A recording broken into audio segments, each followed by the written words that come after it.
previous lectures we have dealt with the basics in chromatography, that is we have discussed the basic concepts in chromatography, and we have also discussed about the various performance parameters of chromatography. Now, in this lecture we are going to extend our discussion on column chromatography, that is the most widely used chromatographic method. What are the basic components of column chromatography? Now, column chromatography consists of a column. A column could be made up of a glass, it could be a glass column or a metal column, or it could be a plastic column. Then another component is stationary phase, which is packed in the column. Now, it could be a simple stationary phase or a stationary phase supported on a matrix or support material. Then a mobile phase which passes through the stationary phase, and due to distribution coefficient the partitioning or the separation of analytes takes place. There is a pump, or we can say delivery system for mobile phase, particularly in high pressure or high performance liquid chromatography techniques you certainly require a pump, and even in low pressure chromatography, column chromatography, you can do it by gravity feed, but it is better to have a pump like peristaltic pump for constant flow rate. Then you need a sample loading system. For low pressure chromatographic systems, you can load the samples manually also, but for advanced systems there has to be an injector system attached to the apparatus. Then finally, a detector and chart recorder. A detector, different types of detectors are used as we will see, and chart recorder gives the readout. Samples could be collected in a fraction collector if they are required for like say you want to purify or analyze them afterwards. So, in fraction collector different peaks can be collected, and then it could be used for further analysis. Now, column chromatographic system can be classified according to the back pressure generated within the column during separation process. So, low pressure liquid chromatography systems generate pressure which is less than 5 bar or 0.1 megapascal. Medium pressure liquid chromatography generates pressure between 6 and 50 bar, and high pressure liquid chromatography generates pressure above 50 bar. Nowadays, like both medium pressure and high pressure gives excellent resolution, and this particular demarcation has been kind of gone, and now they are called, both of them are called high performance liquid chromatography system. So, HPLC or high performance is preferred rather than high pressure or medium pressure. All right. So, if you consider this is a very simple schematic of a chromatograph or equipment part. If you can see here, there is a column and there is a Marriott flask above this where the solvent or the mobile phase is there. Now, this will be run on gravity, and so although this kind of maintains the pressure, but still the flow rates are may vary as per the level of the mobile phase. Finally, this will go to detector, and as eluate comes out, it will go to fraction collector and through detector.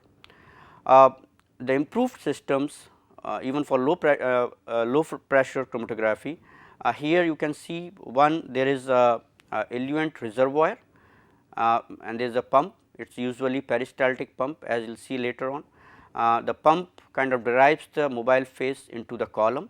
There are two plungers here and this is nylon disc or nylon filters are attached to it. So, stationary phase is supported on to here. As the mobile phase passes, it comes out here and goes to detector, and finally, it could be collected in a fraction collector. So, that is a very simple arrangement, and we will discuss each of these things individually. So, let us start with the columns. Now, these columns, mostly these are glass columns are used, and should have, these columns should have a means of supporting the stationary phase near the base, and that is important. That first thing is you have to support, so that it could be staying there, and another is you have to minimize the dead space below the column support, so that post column mixing of separated analytes will not occur. Now, commercial columns possess either a porous glass plate fused on the base of the column, or a suitable device for supporting a replaceable nylon filter or net is there. So, which will support the stationary phase. So, a column, like I said, even syringe columns could be used, like syringes could be used as columns, and glass wool could be used to support the stationary phase for simple chromatography. Matrix materials which are used, which support the stationary phase or stationary phase is attached to them. Matrix materials should have, we will discuss about what kind of matrix materials are used, but they should have certain properties. It needs to have, say, high mechanical stability. To maintain good flow rates, you have to have the particles or the stationary phase with good mechanical stability. So, they are not compressed or flow rates are not altered actually. It should have good chemical stability, as you are going to use different kinds of buffers, solvents and other things. So, chemical stability is also required. Then there should be functional groups on stationary on matrix to facilitate the attachment of stationary phase, because most of the time, like say for attaching ionic groups or say affinity ligands, you need to have certain functional groups where these could be conveniently attached. Then it should have high capacity, that is you can support large stationary phase, so that amount of sample to be purified could be enhanced. Then they should be available stationary, this matrix should be available in a range of particle size and also in porous form for certain kinds of chromatographic methods. The surface of matrix needs to be inert to minimize non-specific adsorption of analytes, otherwise the chromatographic separation will suffer, as peak trailing or other problems might occur due to non-selective adsorption on the matrix. Now, there are different types of matrices which are being used, and some commonly used matrices are example agarose. Now, this agarose is a polysaccharide made up of D-galactose and 3,6-N-hydro-1-galactose units. It is the unbranched polysaccharide chains are cross-linked with agents such as 2,3-di-bromopropanol and to give gels that are stable in pH range from 3 to 14, and examples are like saffrose and biogel A, which are frequently used. Second material could be polyacrylamide.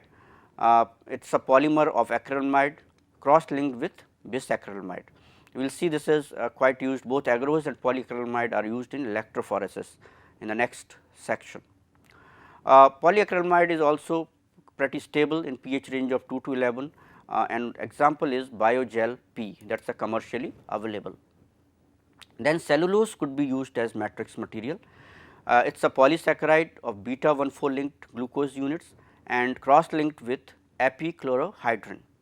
It has good pH stability and very good flow properties and is hydrophilic in nature. Dextran, that could be another polymer. It is a polysaccharide containing alpha 1,6 linked glucose units, and this will also be cross linked with epichlorohydrin. It is less stable to acid hydrolysis, and it is stable up to pH say 12. It is hydrophilic, and one example is Cefadex, which is commercially available in different forms. Then polystyrene, that is synthetic sort of material, could be utilized. It is a polymer of styrene cross linked with divinyl benzene. It has a good stability over all pH and mostly used for exclusion and ion exchange chromatography.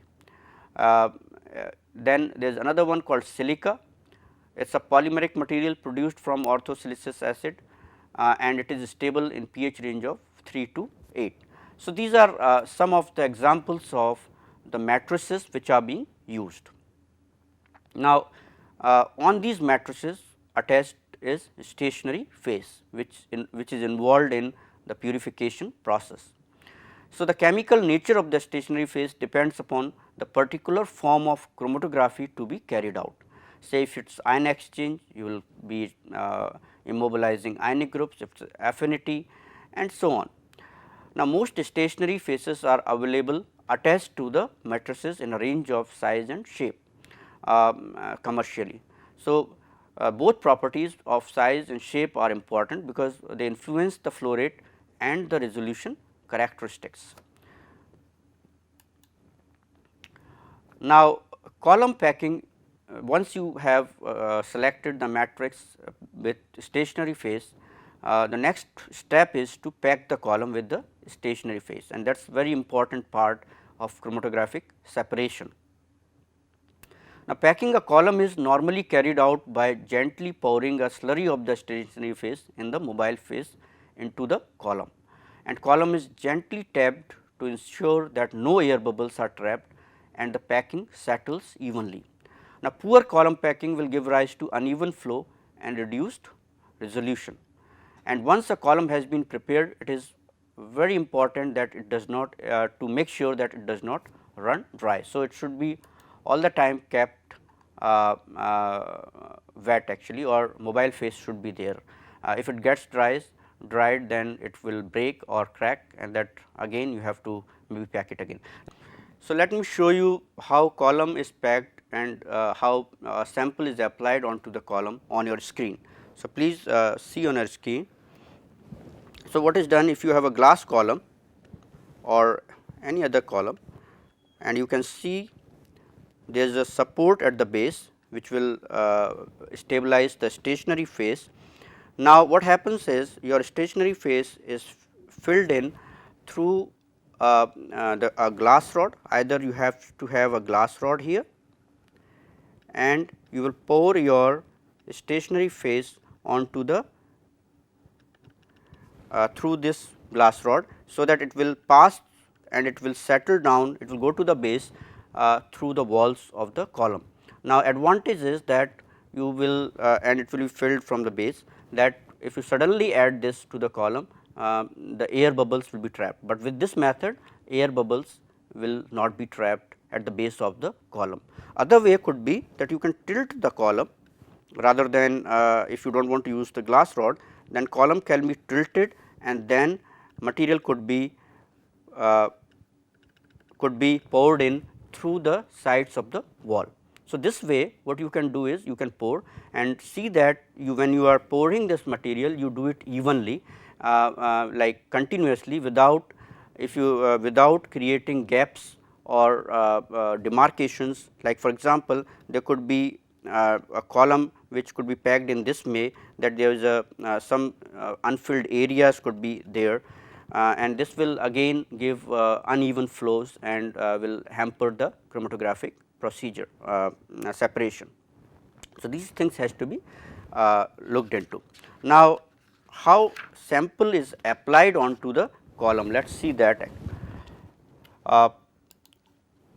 So, when you have to apply the sample onto the column, what is done is,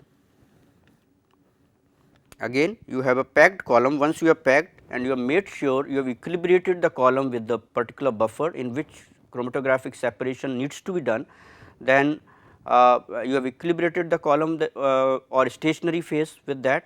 Now, so what you will have is, you have stationary phase filled in here, and you have your mobile phase which is here, and you will have either you will have closed it with plunger or with a certain cork with tubing in that.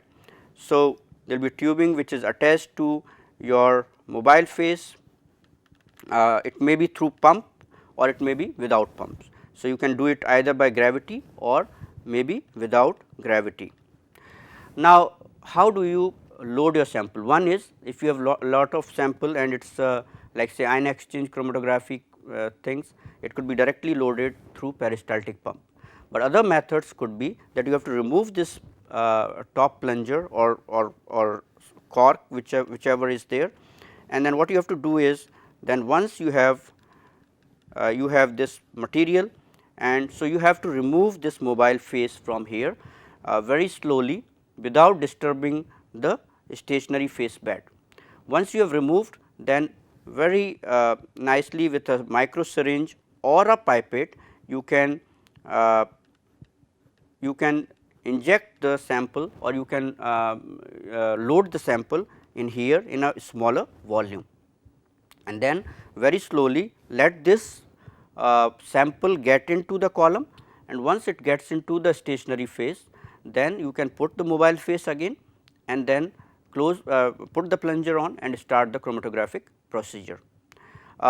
Another method could be, you could have high density solutions, like you can use sucrose density, sucrose or glycerol in your sample, which gives them high density, and then with you do not have to really remove this mobile phase, because you can put in when your mobile phase is there, you can put in the material, and since it has high density, it will settle in here without any problem, and so you will be able to do it without removing the mobile phase. So, these are a few ways you can do it, like say for high concentration of protein solutions are quite dense, and they could be done like that. All right, let us come back to our discussion. And so, this was about the column packing, and remember, poor column packing will certainly rise to uneven flow and will certainly reduce the resolution. So, it is very important that no air bubbles, no gaps, no uneven settling of the stationary phase, and all these things has to be taken care of. Then application of sample, as we have discussed, is a very important part that you can do manually or through injector system. Mostly in low pressure chromatography, you can do it manually, like I have shown you, like you can remove the mobile phase, or you can use a high density like sucrose or glycerol, or you can use peristaltic pump. So, once the sample is loaded, then you have to develop the column and elute the analyte.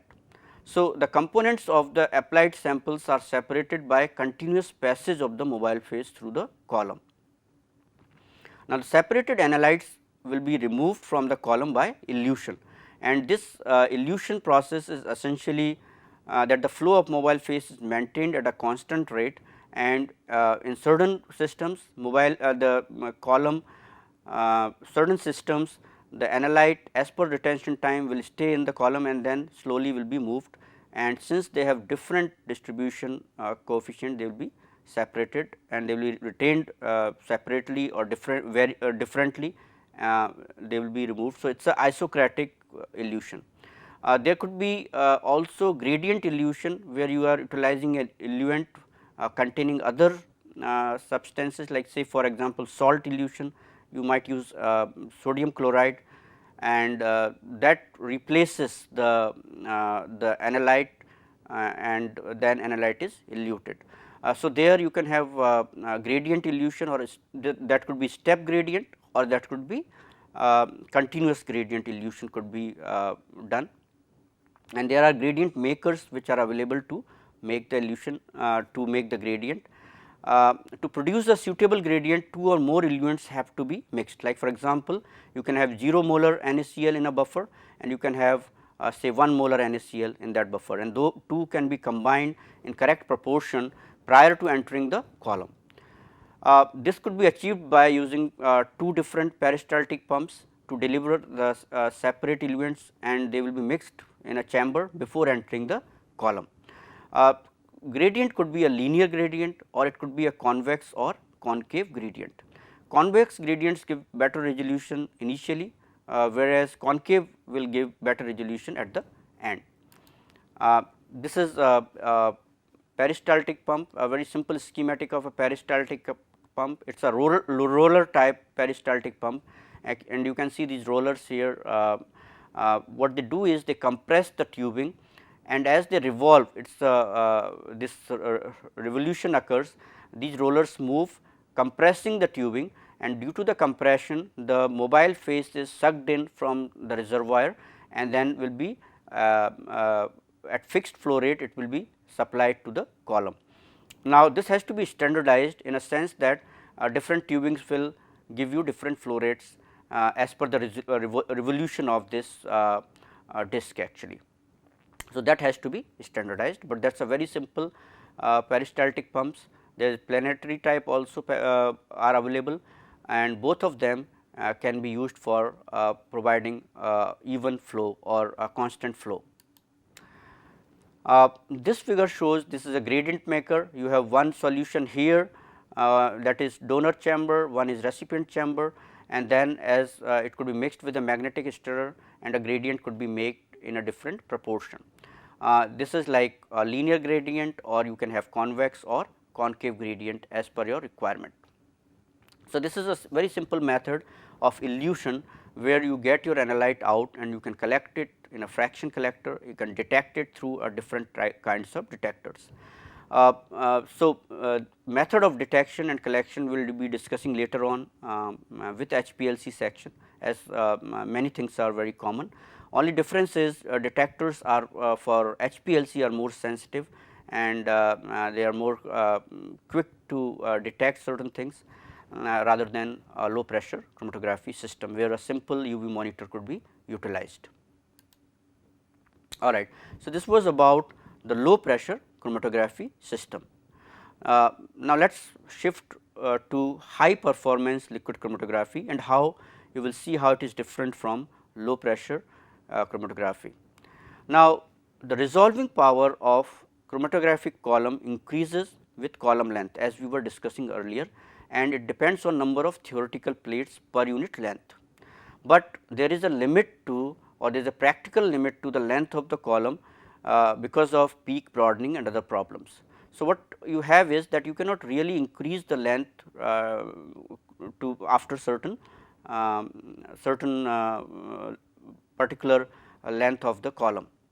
So, you cannot increase it to like there is a limit to increase of the column length.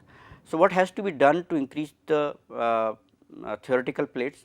What could be done is that in a smaller or in a particular length column, you can have a stationary phase with support particles, of course, with a smaller particle size. So, if you have a smaller particle size of a stationary phase, the better resolution could be achieved, because you will have higher number of theoretical plates. As you can compare, there is a coarse material or higher size particles which will pack in the column, and they will certainly have low number of theoretical plates. But if you have very small particle size, they will pack much better and they will have higher number of theoretical plates. But problem is that as they pack very nicely, there will be lot of resistance due to smaller particle size, and which will create back pressure in the column, and simple pumps are not really sufficient to drive the flow, and many times this matrix collapses actually because of high pressure. Now, this problem has been solved by a lot of advancement, where development of small particle size stationary phase which can withstand these pressures. Very high pressures could be withstood by these particles, and so now this development has resulted in faster and much better resolution, and the HPLC or high performance liquid chromatography has emerged as the most popular, very powerful and versatile form of chromatography, and it is also very quick. It does not take much time as the low pressure chromatography, because it is done at very high flow rates or very high pressure limits. A very simple schematic of different components of isocratic HPLC system, if you see, what you have is a reservoir or eluent reservoir. Now, solvent reservoir, then there is a high pressure pump. So, we will discuss these are different from simple peristaltic pump, and then you have from pump, it is the solvent will be directed to the column. Many times there is a guard column here which kind of cleans up the system, and remember all mobile phase has to be degassed and filtered, so that it does not like precipitate things in there and leads to generation of high pressure because of that, because of the choking of the column. A column which is a small column, we will see how big these columns are, but length is certainly less than normal columns, because you can pack more number of theoretical plates in here. It goes to the detector and then to fraction collector. So you can collect it, you can detect, and readout could be seen. So, this is a very simple schematic of isocratic HPL system. If it is a gradient, then you have to have two pressure pumps and a gradient mixture, which will allow you to supply gradient and elute the sample. All right. So, let us discuss different things, different parts of this HPLC. First thing is, and most important, is column. Now, conventional column used for HPLC are generally made up of stainless steel, and they can withstand pressure, very high pressure, up to say 5.5 into 10 raised to power 7 pascals. Columns are generally 3 to 50 centimeter long and 4 millimeter in internal diameter, with flow rates which could reach up to 1 to 3 ml per minute. There are also micro bore or open tubular columns, and they have internal diameter of say 1 to 2 millimeter, and they are generally up to 50 centimeter long and can sustain flow rates of 5 to 20 microliter per minute. So, there are advantages also of micro bore columns, like the eluent consumption is reduced as due to slower flow rates, ideal for interfacing with mass spectrometer due to reduced flow rate, increased sensitivity and higher concentration of analyte could be used here. Now, matrices and stationary phase, if you see, there are three forms of stationary phase material are available. These are microporous supports, where micropores ramify through the particles, which are generally 5 to 10 millimeter in diameter. Then there is a pellicular support, which is porous particles coated onto the inert solid core, such as glass bead of about 40 millimeter in diameter, and then there is a bonded phase, where the stationary phase is chemically bonded onto the inert support, say silica. So, these are some of the stationary phases available. For adsorption chromatography, adsorbents such as silica or alumina are available as microporous or pellicular forms with a range of particle size. And for partition chromatographic system, the stationary phase may be coated onto the inert microporous or pellicular support. For ion exchange chromatographic system, cross-linked microporous polystyrene resins are widely used. Pellicular resins forms are also available, and a bonded phase exchanger covalently bonded to a cross-linked silicon network are also used. Now, application of sample is very important in this HPLC. If you could recall, in low pressure you can do it manually, but in HPLC, which is a advanced and enclosed system, there should be very like very accurate or automated system of application of sample. So, application of sample onto HPLC columns is done through like for successful separation, it is done through a loop injectors actually and not manually. Now, this consists of a metal loop of fixed small volume, and they could be of varying volume from very small to very large, and that can be filled with the sample, and then eluent from the pump is then channeled through those loop by means of valve switching system, and the sample is flushed onto the column via the loop outlet without interrupting the flow of the eluent to the column. So, that is a very important part. Now, let us see, let me show you on your screen this loop injector, so that you can appreciate how does it look like and how this whole thing is happening. All right. So, loop injectors, like I said, they are very important part. Now, a loop injector is simply there are different ports, and let me make this for you here.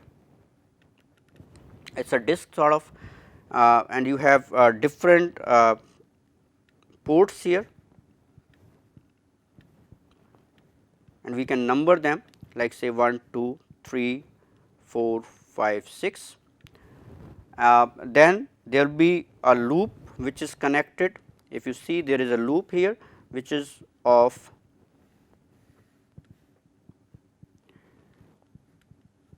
So, this is a loop here which is being formed. Now, at this is a, now there is two positions, one is loading position. If I could say this is loading position, then what will happen? Loading position means you are loading your sample onto the loop. So, what is the configuration here?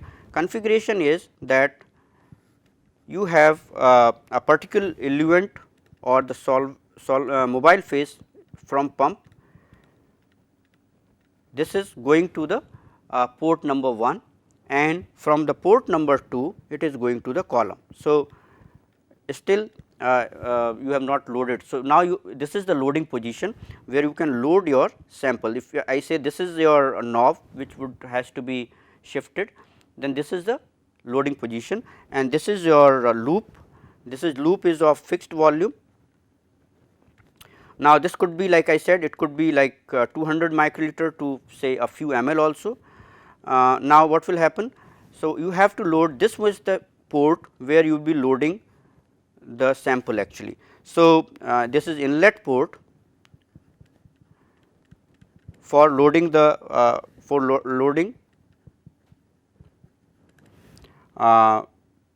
sample by micro syringe. All right. Now, once you have loaded, so once you have put in your micro syringe and you are loading your sample through a micro syringe in this, you have to fix micro syringe. Then what will happen?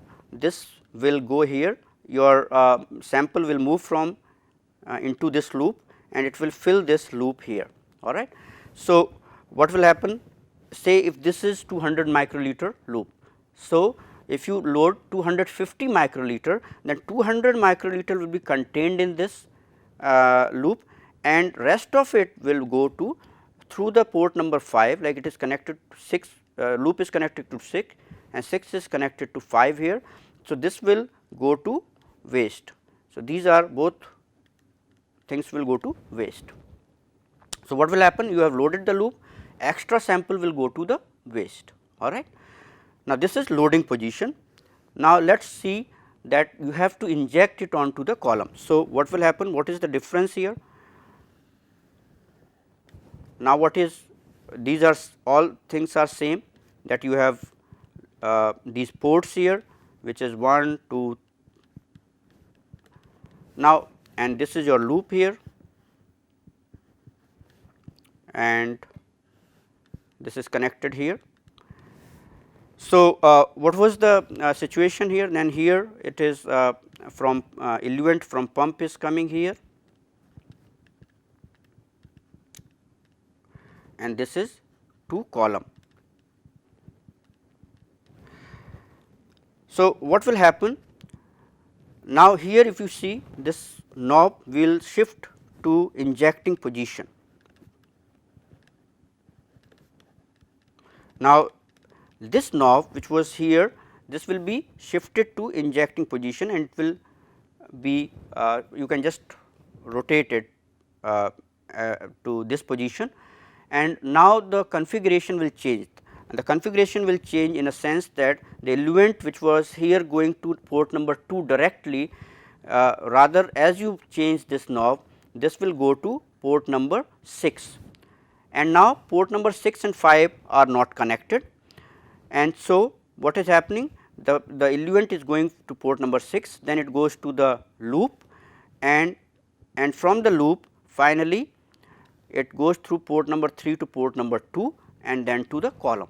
So, you can see the change here as you put it from loading to the injecting position, the eluent is directed through the loop, and so the eluent pushes the sample onto the column, and then this run could go on. When you have to inject again, what you will do? Again it will be brought to the loading position, and then again you have to do the same thing. These will go to the waste actually, both of them.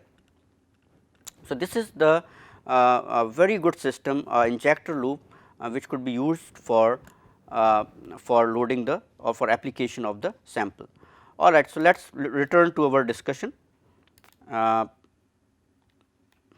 right. So, we were discussing about the application, and as I have shown you, this is how the application will be performed, application of sample will be performed.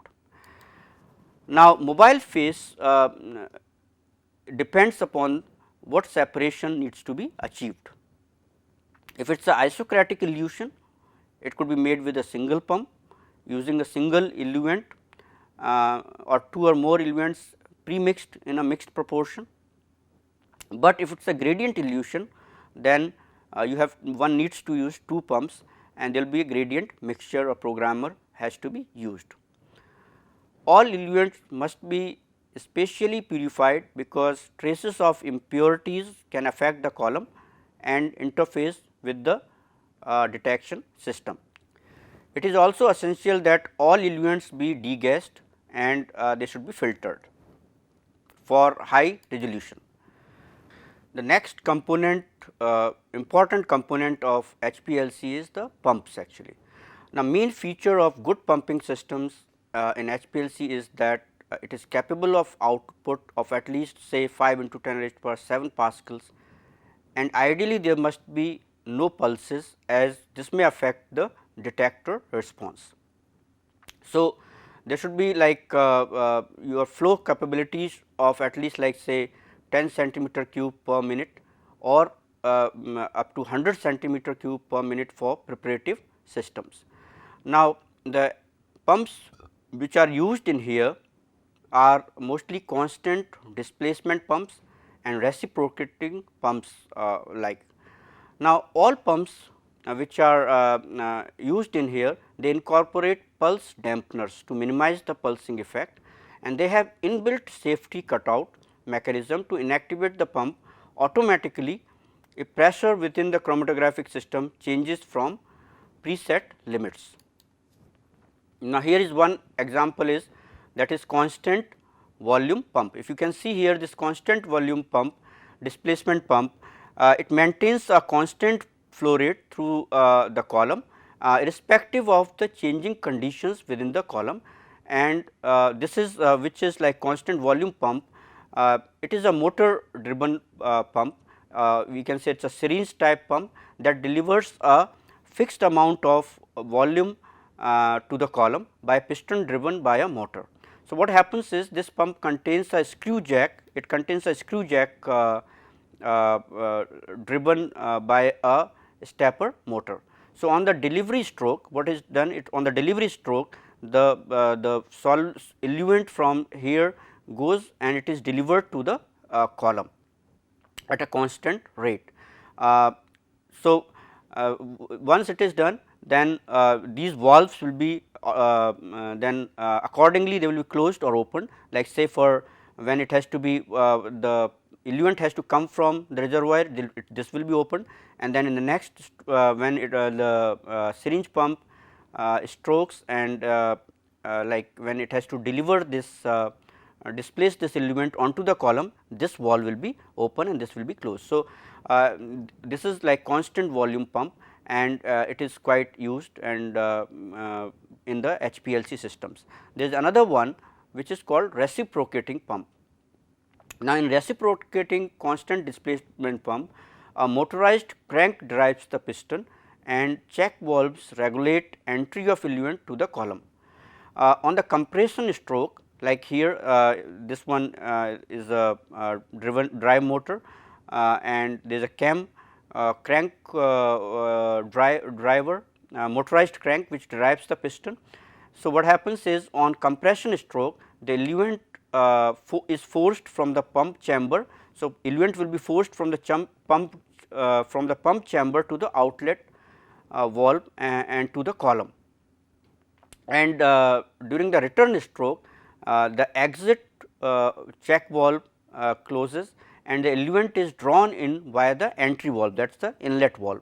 So, these two strokes, that is compression and return stroke, one will let the eluent come into the system and another will force the eluent into the column.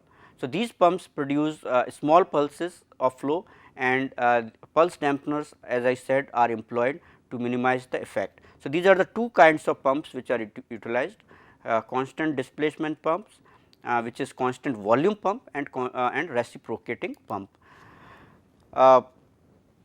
So, the pump here are important in a sense, they will maintain the constant flow rate irrespective of the conditions in the column, and there is a cutoff limit that if the pressure goes higher after certain set limit, then pumps will automatically switch off. Another important component is detectors. There are a lot of different kinds of detectors which are used. Now, the quantity of material applied to these columns is normally small, and it is very important that sensitivity of the detector is sufficiently high and stable to respond to the low concentrations of each analyte in the eluate. Now, we are taking some examples of detectors. Most commonly used detector is the variable wavelength detector. It is a UV visible detector based on UV visible spectrometry. It is capable of measuring absorbance down to 190 nanometer and can give full scale deflection for as little as 0.001 absorbance units. Sensitivity is almost like 5 into 10 raised to power 10 gram per centimeter cube, and linear range is of 10 raised to 5. So, they allow continuous monitoring of the column eluate. There could be other detectors like scanning wavelength detector, and it has facility to record the complete absorption spectrum of each analyte and display a plot on computer screen in real time. Then there are fluorescence detectors which are extremely valuable for HPLC because of their greater light sensitivity, like in order of 10 raised to minus 12 gram per centimeter cube. Then UV detectors, but they have reduced linear range, and they could be used, but limitation is that not many analytes fluoresce. So, that is the limitation. So, they are used for specific analytes. Then there could be electrochemical detectors which are selective for electroactive analytes and are potentially highly sensitive. There are two types, which is amperometric and colorimetric, and they have amperometric detectors have higher sensitivity and then the colorimetric, and these are also have greater linear range. Then also you can attach to HPLC mass spectrometry, and HPLC like here you will enable the analyte to be detected and its structure determined by mass spectrometer. You can it's like it's a mechanism for identification of different kinds of analytes, and also you can see overlapping peaks here.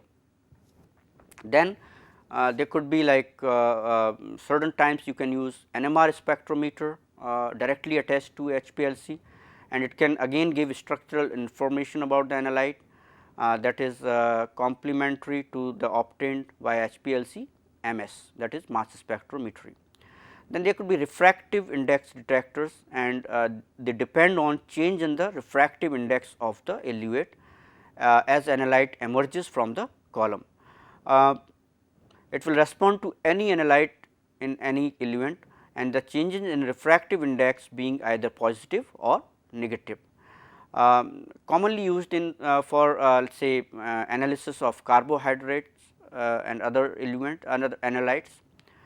Then there could be evaporative light scattering detectors which relies on the vaporization of the eluate, evaporation of eluent and quantification of the analyte by light scattering could be done. It can quantify analytes in flow rates up to 5 centimeter cube per minute, very useful for the detection of say fatty acid, lipids and carbohydrates.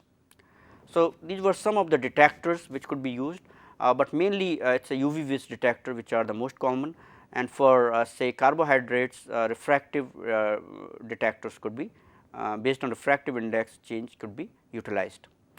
Then fraction collector is utilized to collect the fractions of the analyte, purified fractions.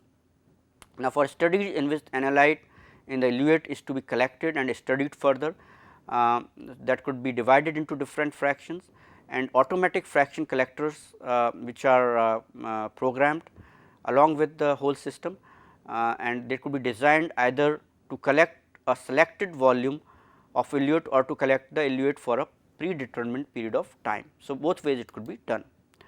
So, this was about the high performance liquid chromatography, and you could see that there are a lot of changes in low pressure and high performance liquid chromatography in terms of particle size, in terms of flow rates, in terms of types of pumps utilized, in terms of high sensitivity detectors utilized, and in terms of purity and high resolution. So, there are a whole lot of differences, and HPLC is widely used for high resolution work. So, both low pressure chromatography or high performance chromatography, there are a whole lot of different chromatographic methods have been developed for both of these techniques, that is low pressure and high performance. I will just give you certain examples here of certain chromatographic methods which are widely used, and we will be also discussing some of them in the subsequent lectures. One is adsorption chromatography. Now, adsorption chromatography is probably one of the oldest types of methods, and it utilizes a mobile liquid or gaseous phase that is adsorbed onto the surface of a stationary solid phase. The equilibration between the mobile and the stationary phase accounts for the separation of different studies. Like you can see here, there is a adsorption, there is surface on which this material or solute will adsorb onto, and this is the basis of separation. Next is partition chromatography.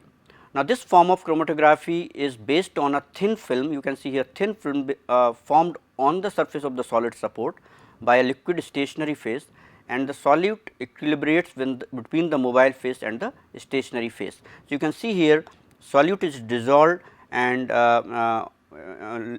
in a liquid phase coated on surface, and mobile phase passes on, and this becomes basis, like for example, reversed phase chromatography and other systems. Then there is ion exchange chromatography. Here what is happening? You have immobilized the ions actually, like the use of this it is a covalently attached anions or cations on resin, and the solute ions of the opposite charge will be attracted and will be binding to the stationary phase, and then you will have to have a they will be binding through electrostatic force, and then you have to have say salt or some other eluent containing those material to elute the analyte. So, this is another important chromatography which we are going to discuss. Then molecular exclusion chromatography. It is also known as gel permeation or gel filtration chromatography, and it lacks an interaction sort of thing between a stationary phase and the solute. But what happens is here the the separation occurs through a porous gel, and the stationary phase is the solvent or the mobile phase trapped in the pores.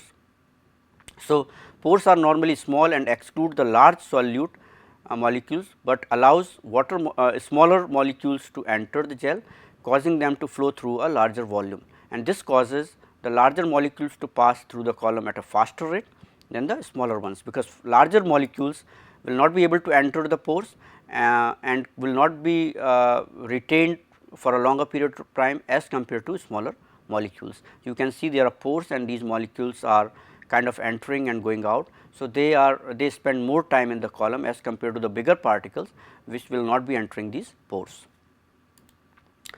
Then there is affinity chromatography, and it utilizes the specific interaction between one kind of solute molecule and second molecule that is immobilized on a stationary phase. For example, the immobilized molecule may be an antibody to a specific protein, that is antigen, and when solute containing a mixture of proteins are passed by this through this chromatographic stationary phase, only the specific protein will bind and others will not bind to it. So, you can see like there is a ligand which is here, and this specific protein will only bind to that ligand, immobilized ligand. So, that is another form of chromatography which we are going to discuss. Now, if you see in this figure, it is summarizes sort of things where you have certain chromatographic like gel permeation, adsorption, reversed phase, partition, ion exchange, and here you could see increasing polarity like more polar ion exchange chromatography could be utilized, and for say non-polar adsorption and other chromatographic systems could be utilized.